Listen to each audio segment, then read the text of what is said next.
Good afternoon, all.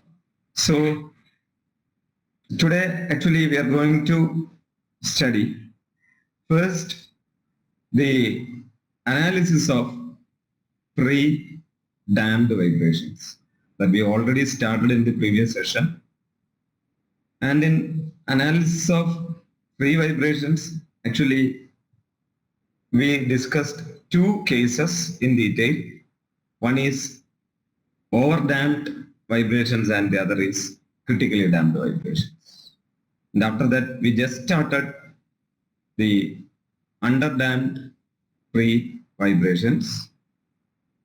And after completing that topic, actually, we will be going to the topic remaining in gyroscopes. That is nothing but the stability of two-wheelers taking a turn. So after completing the first part, that means vibrations, we will be going to gyroscopes.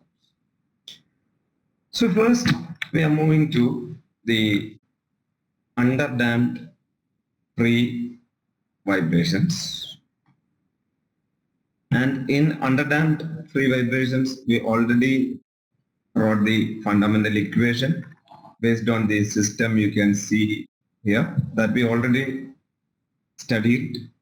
So here there is a system having its own mass m, having its own stiffness k, and having its damping behavior represented using the damping coefficient, that is force required to produce unit velocity change. ഇത് നമ്മൾ കഴിഞ്ഞ ദിവസം പഠിച്ചത് തന്നെയാണ്. ഇതിൽ നിന്ന് we wrote the basic equation. Net force is equal to the inertia force.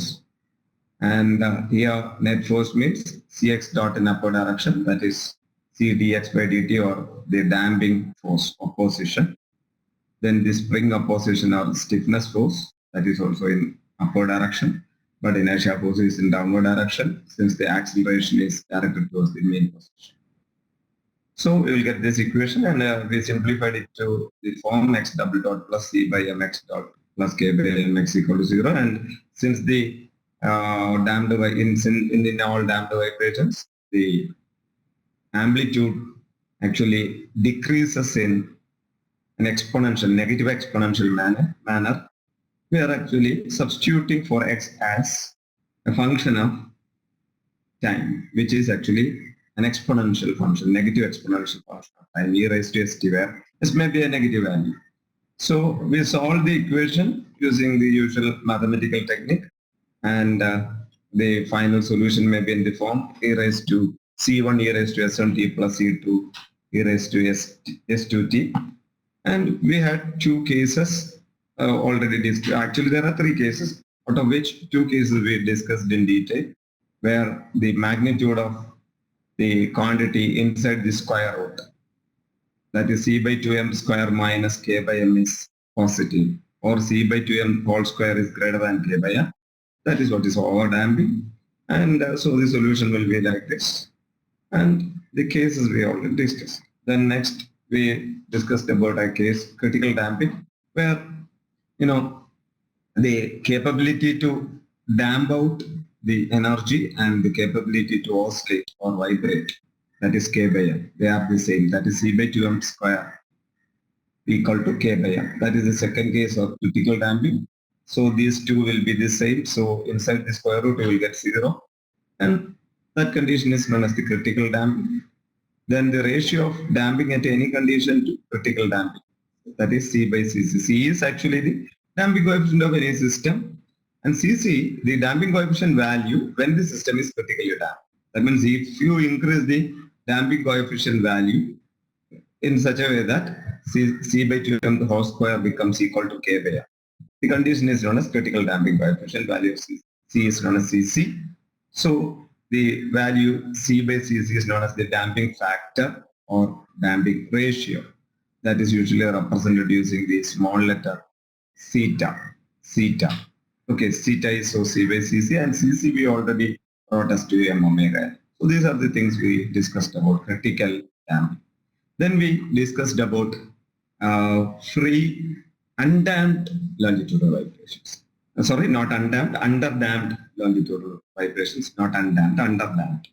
And underdamped means the damping capability will be less than the capability to oscillate.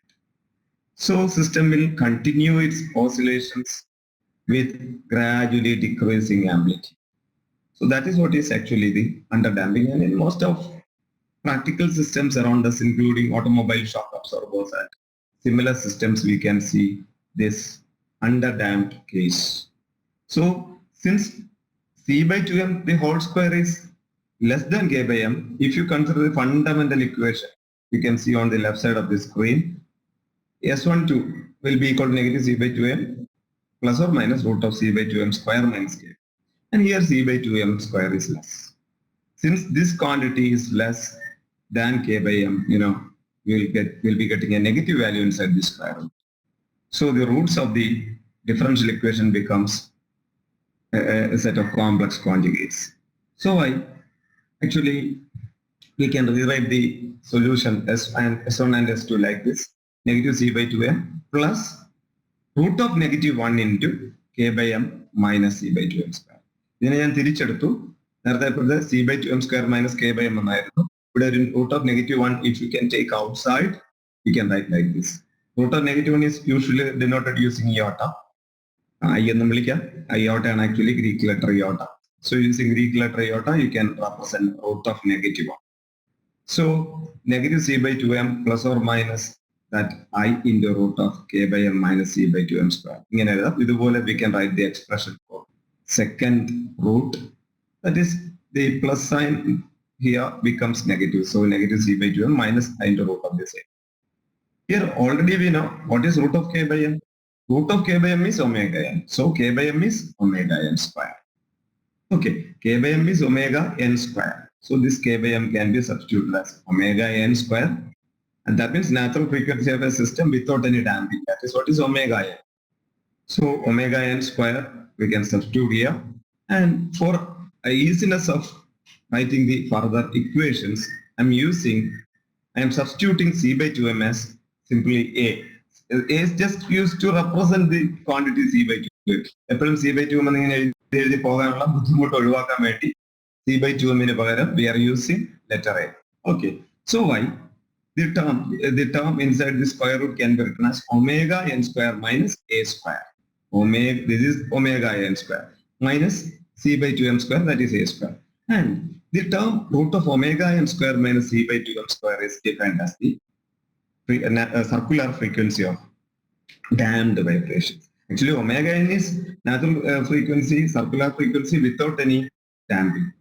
Root of omega n square minus C by 2m the whole square, or simply omega n square minus C by 2m the whole square is actually omega n square minus C by 2m the whole square is actually omega d. And from that actually we can calculate the natural frequency of damped vibrations. So why? S1 and 2 can be written as this negative C by 2m can be substituted as negative A plus or minus root of plus or minus this quantity. This whole quantity is written as omega d, because root of omega n square minus C by 2m the whole square is omega d. So why? These two can be written as negative C by 2m plus or minus I into omega d. That is written here. S12 equal to minus A plus or minus I into omega d. Both S1 and 2 are written together. Now I am going to substitute in the fundamental equation. Actually, the solution of differential equation is x is equal to C1 e raised to S1t plus C2 e raised to S2t. That is actually the solution of differential equation. And we got now S1 and S2 as e raised to minus A plus I omega dt. Plus I omega d is the value of S1, and e raised to minus A minus I omega d is the second solution S2. So the x can be written as e raised to S1 instead of S1 minus A plus I omega d2 instead of S2 minus A minus I omega dt. So നമുക്ക് എന്ത് കിട്ടും? C1 e raised to minus A plus I omega d the whole into t plus C2 into e raised to minus A minus I omega d into t. This is the equation we are getting. ഇനി ഇതിൽ നോക്ക് ശ്രദ്ധിച്ചാൽ നിങ്ങൾക്ക് കാണാം രണ്ടിലും minus 80 is common in first and second terms. E raised to minus 80. E raised to minus 80 is common in both the terms. So why? We can take e raised to minus 80 as a common factor from the first and second. രണ്ടിൽ e raised to minus 80 ഉണ്ടല്ലോ. So we can take it outside. അത് എടുത്തു കഴിഞ്ഞാൽ ബാക്കി ഒന്നാമത്തെ ടേമിൽ എന്തുണ്ട്? C1 e raised to I omega dt. Second ടേമിൽ C2 e raised to minus I omega dt. അതാണ് ഇത് ഈ സെക്കൻഡ് ഇക്വേഷൻ ആയിട്ട് എഴുതിയിരിക്കുന്നത്. Now already we know in any equation e raised to what is e raised to I theta can be written as cos theta plus I sin. Similarly, e raised to minus I theta can be written as cos theta minus I sin. ഈ രണ്ട് ടേമിന് e raised to I omega dt ക്കും e raised to minus I omega dt ക്കും പകരം നമുക്ക് ഈ cos theta-യിലും sin theta-യിലും substitute ചെയ്യാം. Here omega d into t is an angle equivalent to theta. So this is e raised to I theta and second term is e raised to minus I theta. So we can substitute in terms of cos and sin. So the same x can be written as e raised to minus 80 into C1 into, instead of e raised to I omega dt, I am substituting as cos omega dt plus I sin omega dt, like cos theta plus I sin theta. Similarly, in this second term, C2 into, again, cos omega dt minus I sin omega dt, that you can see here.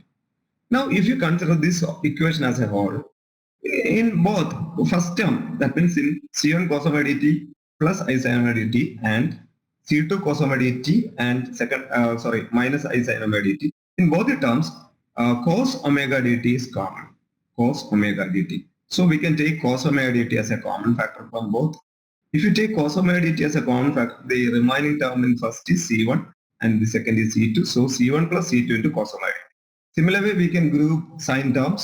If you group sine terms, sin omega dt into, here it is I C1 and here it is minus I C2. So I also we can take outside. So I or iota into C1 minus C2 into sin omega d. So this is the resulting equation for the displacement at any instant for any underdamped pre-vibrating system, longitudinal vibrating system. Here actually C1 and C2 are constants. So why C1 plus C2 will be another constant that can be substituted as A. So instead of C1 plus C2, I am going to use capital A. Similarly, C1 and C2 are constant along with I is also a constant. So C1 minus C2 into I will be another variable, another constant that I am considering as B. So C1 minus C2 into this quantity I, the root of -1. That is taken as B. So this equation can be written as x is equal to e raised to minus 80 into, instead of C1 plus C2, we are using A. And C1 plus C2 A use A into cos omega dt plus I into C1 minus C2 B use U. So B into sin omega. So this is what is the final expression for x. Now again, we are going to substitute for A and B. A and B are some constants.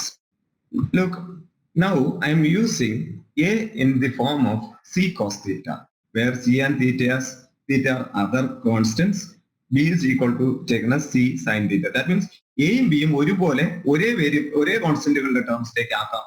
Actually, A and B are two separate constants.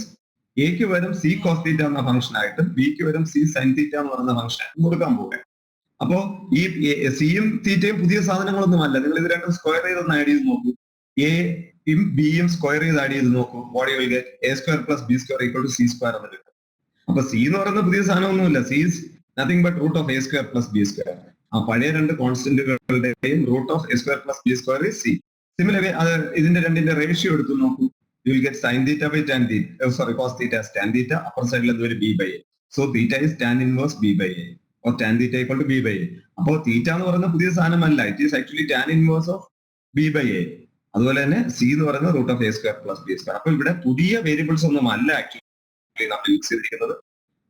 പഴയതിന്റെ ഒരു modified form, അതായത് എയിലും ബിയിലും എടുക്കുന്നതിന് പകരം നമ്മൾ ഒരു polar ഫോമിലേക്ക് എടുത്തു. ഒരു ആംഗിളിലും ഒരു വേരിയബിളിലുമായിട്ട് ഒരു സി എന്ന് പറയുന്ന ഒരു കോൺസ്റ്റന്റുമായിട്ട് എടുത്തു. അപ്പൊ നമുക്ക് പഴയ എ കിടന്നിടത്ത് ഇവിടെ സബ്സ്റ്റിറ്റ്യൂട്ട് ചെയ്യാം. Here actually the equation was e raised to minus 80 A cos omega dt. Instead of A we can substitute C cos plus B sin omega dt എന്നായിരുന്നു. And instead of B we can substitute C sin theta. So the equation finally becomes e raised to minus 80 into C cos theta cos omega dt plus C sin theta sin omega dt. From both the terms you can take C outside. C is a common factor. So C into e raised to minus at into cos theta cos omega dt plus sin theta sin. The formula cos A cos B plus sin A sin B. And what is cos A cos B plus sin A sin B? Cos A minus B. Here, instead of A, I am using omega dt, and instead of B, I am using theta. തിരിച്ചെടുത്താലും കുഴപ്പമില്ല, കാരണം cos theta and cos negative theta are the same. So we can write cos omega dt minus theta. So instead of cos A cos B plus sin A sin B, I am writing cos A minus B format. So here A is omega dt and the other is theta. So this is the final equation of response or amplitude at any instant of underdamped free vibrations. Look here, actually the two terms e raised to minus at and cos omega dt minus theta, they are products. They are actually function of time. രണ്ടും ടൈമിന്റെ രണ്ട് functions ആണ്. Time അനുസരിച്ചാണ് vary ചെയ്യുന്നത്. First term എന്ന് പറയുന്നത് e raised to minus at ആണ്. e raised to minus at എന്ന് പറയുന്നത് എന്ത് ഫംഗ്ഷൻ ആണ്? ഗ്രാജുവലി കുറഞ്ഞിട്ട് ആദ്യം ഡ്രോപ്പ് വളരെ കൂടുതലായിരിക്കും, ഫാസ്റ്റ് ആയിട്ട് കുറയും, എന്നിട്ട് അടുത്ത ആക്സിസിനോട് അടുത്തെത്തുമ്പോഴേക്കും കുറയുന്ന റേറ്റ് കുറഞ്ഞു it becomes almost parallel to the axis and time ആക്സിസിന് പാരലൽ, എന്നിട്ട് ഇൻഫിനിറ്റി പോയിരിക്കും തൊടുന്നു.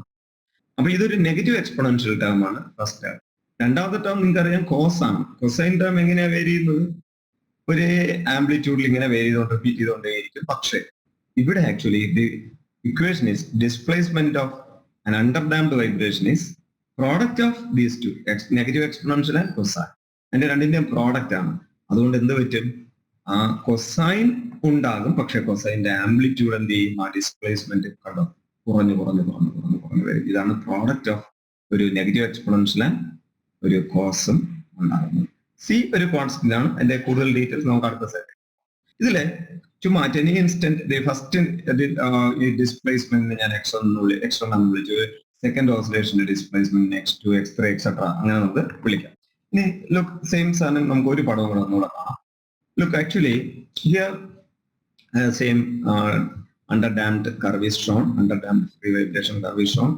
Here actually the vibration begins from a value where the amplitude is 0. In the previous diagram, look, actually the vibration begins with a maximum amplitude. അതായത് നമ്മൾ ഒരു സൈഡിലേക്ക് ഇതിനെ വലിച്ചുകൊണ്ട് പോയിട്ട് വിടുകയാണ്, അവിടെ നിന്നാണ് ഓസിലേറ്റ് ചെയ്യുക, മറ്റേത് നടുക്കുന്ന നമ്മൾ തട്ടിത്തെറിപ്പിക്കുകയാണ്. അപ്പോ ഇവിടെ ആക്ച്വലി ഒരു കൊസൈൻ ഫംഗ്ഷൻ എന്ന് പറയുമ്പോൾ നമുക്കറിയാം അതിലെ ഇനിഷ്യലി വാല്യൂ മാക്സിമം ആയിരിക്കും, 1 ആയിരിക്കും. അപ്പൊ അങ്ങനെയാണെങ്കിൽ ഇതാണ് ആ മാക്സിമം കണ്ടീഷനിൽ തുടങ്ങുന്നത്. അപ്പോ ഇതിലൊരു ഫംഗ്ഷൻ വേണ്ടി വരും തീറ്റ. ഈ തീറ്റ എന്ന് പറയുന്നത് ഫേസ് ഡിഫറൻസ് അല്ലെങ്കിൽ ഫേസ് ലാഗ് ഓർ ലേഡ് ആണ് തീറ്റ. ഇവിടെ ആക്ച്വലി കുറച്ച് നോക്കൂ, നമുക്കറിയാം നമ്മുടെ സിസ്റ്റം കുറച്ച് ലാഗ് ചെയ്താണ് തുടങ്ങിയിരിക്കുന്നത്. അതായത് ആദ്യം 0-ൽ നിന്ന് തുടങ്ങി പിന്നെയാണ് അത് ഇതാകുന്നത്. അതാണ് നമ്മുടെ ഇക്വേഷനിൽ കാണുന്ന ഈ ഒമേഗ ഡി ടി മൈനസ് തീറ്റയില് തീറ്റ നമുക്ക് അതായിട്ട് യൂസ് ചെയ്യും. ഈ കേസിൽ, ഈ ഫസ്റ്റ് കേസിൽ ഈ കാണിച്ചിരിക്കുന്ന പടത്തിൽ തീറ്റ 0 ആണ്. അതായത് തീറ്റ ഇല്ല, ഇവിടെ നിന്നാണ് സ്റ്റാർട്ട് ചെയ്തിരിക്കുന്നത്. ഇനി നോക്കൂ, നമുക്ക് അടുത്തതിലേക്ക് പോകാം. അപ്പൊ അതാണ് theta. Hello sir. Hello sir കേൾക്കാവോ? നമുക്ക് ഫസ്റ്റ് 20 മിനിറ്റ്സ് അങ്ങനെ നമുക്ക് പോകാൻ പറ്റത്തില്ല. ഇത് കഴിഞ്ഞിട്ട് അത് ഡൗട്ടിലേക്ക് പോകാം, കാരണം ഇത് കംപ്ലീറ്റ് ആയിട്ടില്ല. അല്ല, ഇതിലുള്ള ഒരു ക്വസ്റ്റ്യൻ ആണ് കുട്ടി ചോദിച്ചേക്കുന്നത്, അതുകൊണ്ടാണ്. ഇത് കഴിയാതെ അത് പറയുന്നത് ശരിയല്ലല്ലോ, കാരണം ഇത് കംപ്ലീറ്റ് ആയിട്ടില്ല. ശരി sir, okay. So now look, we can see that the frequencies for any system frequency is omega by 2 pi. Here, since it is damped vibration, it will be omega d by 2 pi. Omega d by 2 pi. What is omega d? Frequency of damped vibrations, and that we already got as. That then we define root of omega n square minus c by 2m the whole square. That is the expression we are getting. Okay, എനിക്ക് തോന്നുന്നു ഇനി ചോദിച്ചിട്ട് ഞാൻ അടുത്തതിലേക്ക് പോകാം. Hello,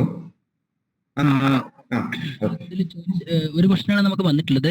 ചോദിച്ചിരിക്കുന്നത് C in the final value of X under damned the damping coefficient തന്നെയാണോ എന്നുള്ളതാണ്. ഓക്കെ, ഞാൻ പറയാം.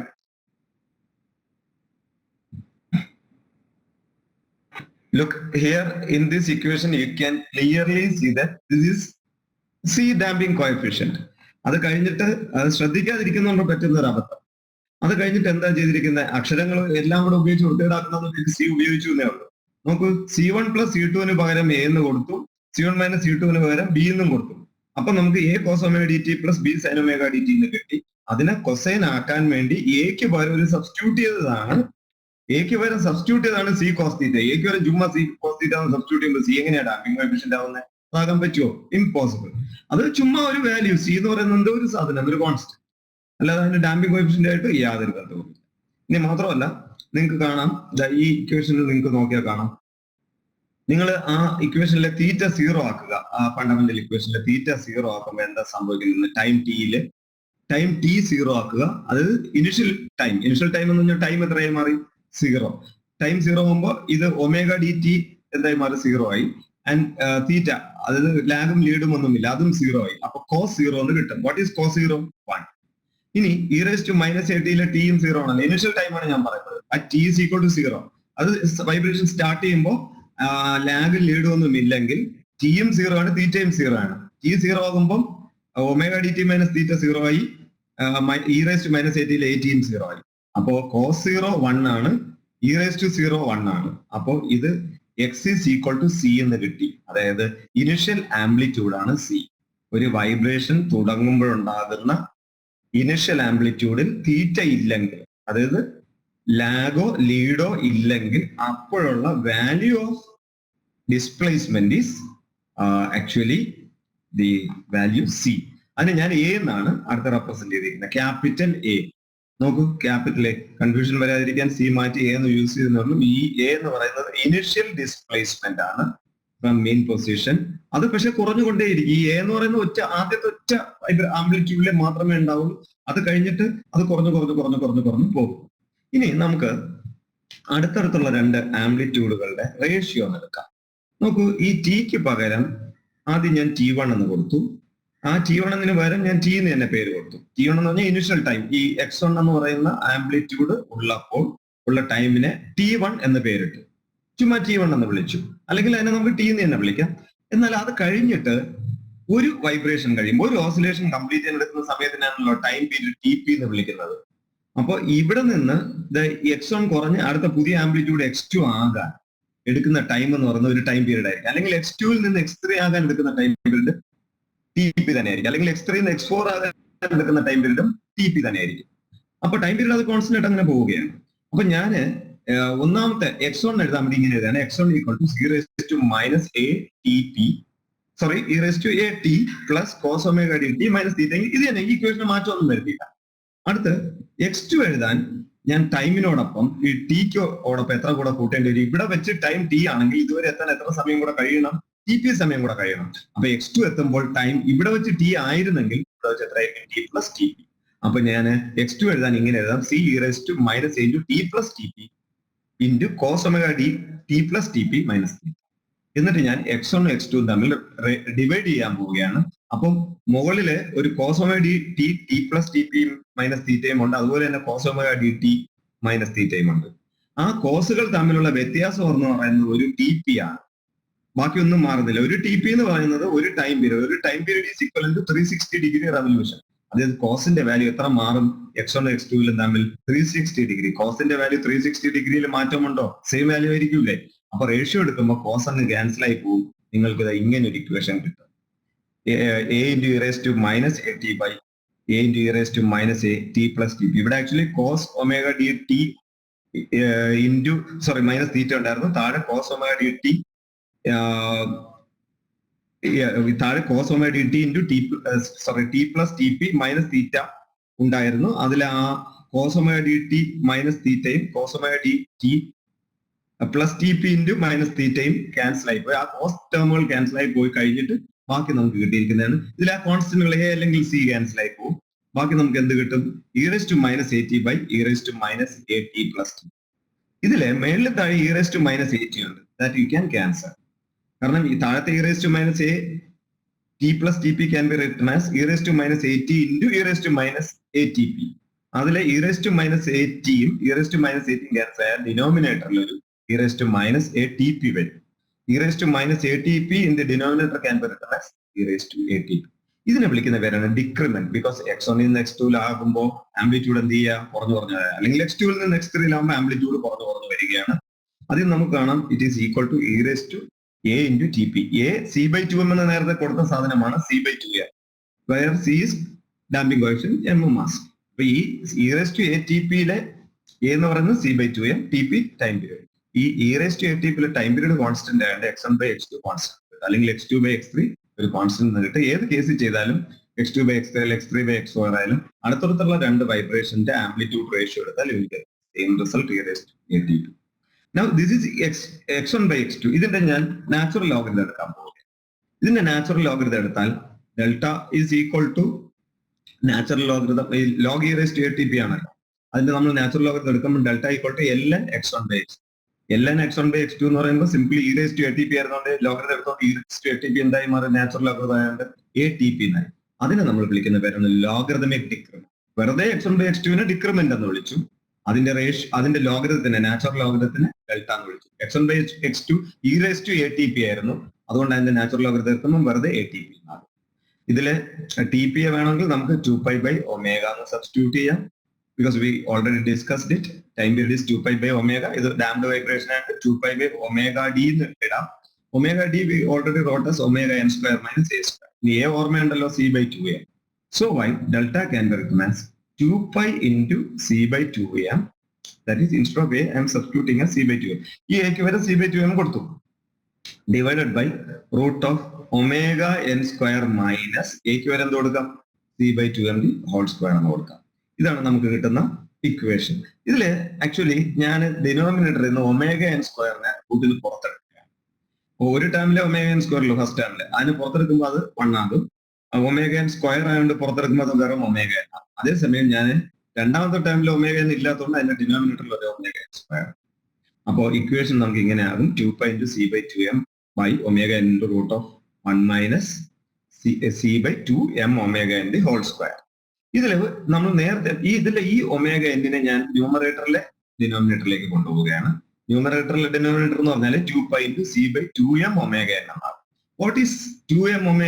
ഞാൻ ഇന്ന് തുടക്കത്തിലും പറഞ്ഞിരുന്നു, കഴിഞ്ഞ ക്ലാസ്സിൽ പറഞ്ഞു. 2m ωn is critical damping coefficient cc. അപ്പൊ ഇത് 2π c/cc എന്നായി ന്യൂമറേറ്ററിൽ. 2π c/cc. c എന്ന് പറയുന്നത് ഇപ്പോഴത്തെ ഡാമ്പിംഗ് കോഎഫിഷ്യന്റ്, cc എന്ന് പറയുന്നത് ക്രിട്ടിക്കൽ ഡാമ്പിംഗ് കോഎഫിഷ്യന്റ്. അതിന്റെ റേഷ്യോ നമ്മൾ സീറ്റ എന്ന് represent damping factor of damping ratio. ഇതുപോലെ ഡിനോമിനേറ്ററിലേക്ക് വരുമ്പോൾ root of 1 minus c/cc the whole square എന്നാണ്. Again c/cc is theta. So we are getting an expression as the expression for logarithmic decrement as 2π theta by root of 1 minus theta square. So ഇതാണ് logarithmic ഡിക്രിമെന്റിന്റെ fundamental equation, 2π theta by root of 1 minus theta square. So ഇത്രയാണ് നിങ്ങളുടെ syllabus പ്രകാരം damned longitudinal വൈബ്രേഷൻസിൽ ഉള്ളത്. Okay, അപ്പൊ ഞാൻ 5th module complete ചെയ്തിട്ടുണ്ട്. ഇതിന്റെ ന്യൂമറിക്കൽ പ്രോബ്ലംസ് നിങ്ങൾ ഈ ഇക്വേഷനും ഇതിന്റെ മുന്നേ നമ്മൾ ഡെറൈവ് ചെയ്ത ഫണ്ടമെന്റൽ ഇക്വേഷനും ഒക്കെ യൂസ് ചെയ്തിട്ട് ഒന്ന് ചെയ്ത് ശീലിക്കുക. ഇതിലെ ലോഗരിതമിക് ഡിക്രിമെന്റിന്റെ ഡെറിവേഷനും ഇക്വേഷൻസും അതിന്റെ പ്രോബ്ലംസും ഇറ്റ്സ് വെരി ഇമ്പോർട്ടന്റ്. അതുകൊണ്ട് അത് നന്നായിട്ട് മനസ്സിലാക്കി പഠിച്ചോളൂ. ഇനി എന്തെങ്കിലും ഡൗട്ട്സ് ഉണ്ടെങ്കിൽ ക്ലിയർ ചെയ്തിട്ട് അടുത്ത സെഷനിൽ സാർ, കുട്ടികള് മറ്റു ഡൗട്ട്സുകളൊന്നും ചോദിച്ചിട്ടില്ല ഇതുവരെ. ഏതെങ്കിലും കുട്ടികൾക്ക് എന്തെങ്കിലും ഡൗട്ട് ഉണ്ടെങ്കിൽ ഇപ്പം ചോദിക്കാവുന്നതാണ്. സാർ വെയിറ്റ് ചെയ്യുന്നതാണ്. നിങ്ങൾക്ക് Q&A സെഷൻ യൂസ് ചെയ്യാം.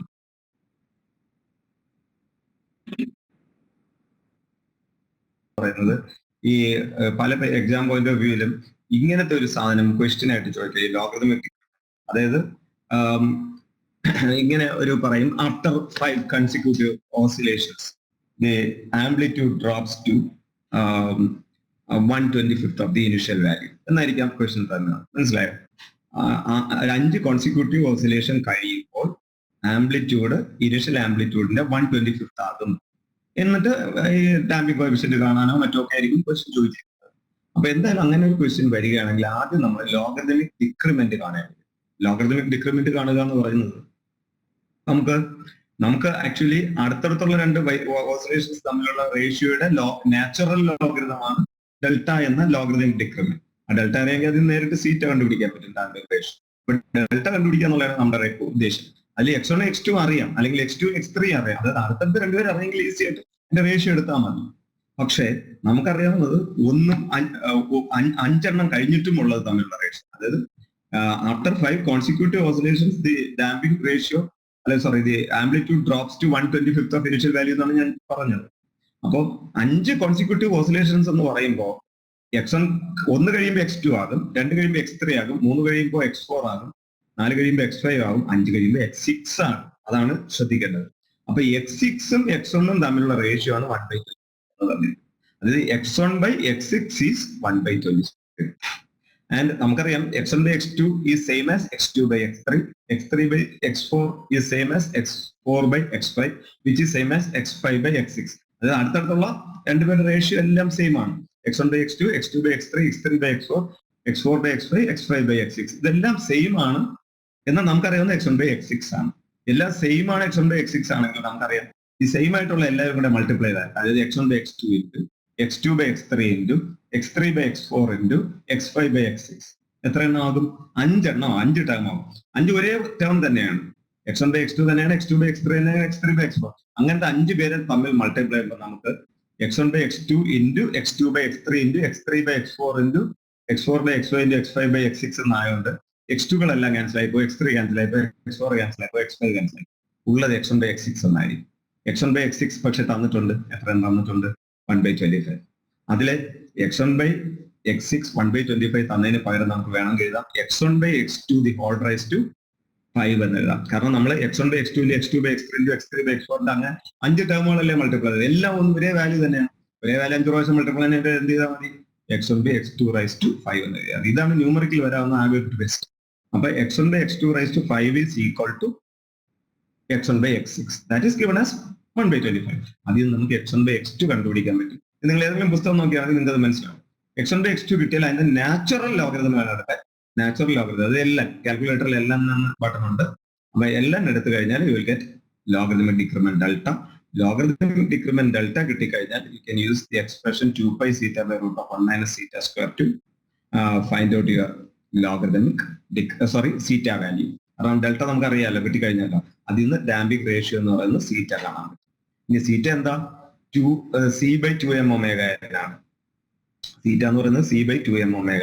ഇതിൽ ക്വസ്റ്റ്യനിൽ ചിലപ്പോൾ എമ്മും കെയും തന്നിരിക്കും, മാസും കെ സ്റ്റിഫ്നെസ്സും. നമുക്കറിയാം റൂട്ട് ഓഫ് k/m ആണ് ഒമേഗ. ഒമേഗ നമുക്ക് കണ്ടുപിടിക്കാം റൂട്ട് ഓഫ് k/m. എം തന്നിട്ടുണ്ട്. അപ്പോ നമുക്ക് കിട്ടിയ സീറ്റ ഈക്വൽ ടു c/2m ഒമേഗ എന്ന് എഴുതിയാൽ അതിൽ നിന്ന് വേണം ഡാമ്പിംഗ് കോഎഫിഷ്യന്റ് സി കാണാൻ. ഇങ്ങനത്തെ ന്യൂമറിക്കൽ പ്രോബ്ലംസ് ഒക്കെ ചോദിക്കാം. അല്ലെങ്കിൽ പ്രാക്ടിക്കലി നമ്മൾ ആസ് എൻ എഞ്ചിനീയർ നമ്മൾ വർക്ക് ചെയ്യുന്ന സമയത്ത് ഇതൊക്കെ കാണേണ്ടി വരും. പലപ്പോഴും നമുക്ക് ഇങ്ങനത്തെ ക്വാണ്ടിറ്റീസ് ഒക്കെ ഉണ്ടാവേണ്ടി വരും. ഓക്കെ, എന്തെങ്കിലും ഡൗട്ട്സ് ചോദിച്ചോ കുട്ടികൾ? ഇല്ല സാർ, വേറെ ക്വസ്റ്റ്യൻസ് ഒന്നുമില്ല. നമുക്ക് അങ്ങനെയാണെങ്കിൽ വൈൻഡ് ചെയ്യാം നമ്മുടെ. So thank you all. Okay, കുട്ടികൾ. Okay sir, thank you. So on behalf of SAP V thank you. കാരണം നമുക്ക് 3 സെഷൻസ് സാർ എടുത്തു തന്നു. ഇത് വളരെ ഇമ്പോർട്ടന്റ് ആയിട്ടുള്ള ഒരു ടോപ്പിക് ആണ്. 5 സെഷൻ. ഓക്കെ, സെയിം ടോപ്പിക്കിൽ 3 സെഷൻ എന്നാണ് ഞാൻ വിചാരിച്ചത്. Okay sir, so on behalf of SAP and the students present here, V thank you sir. Thank you.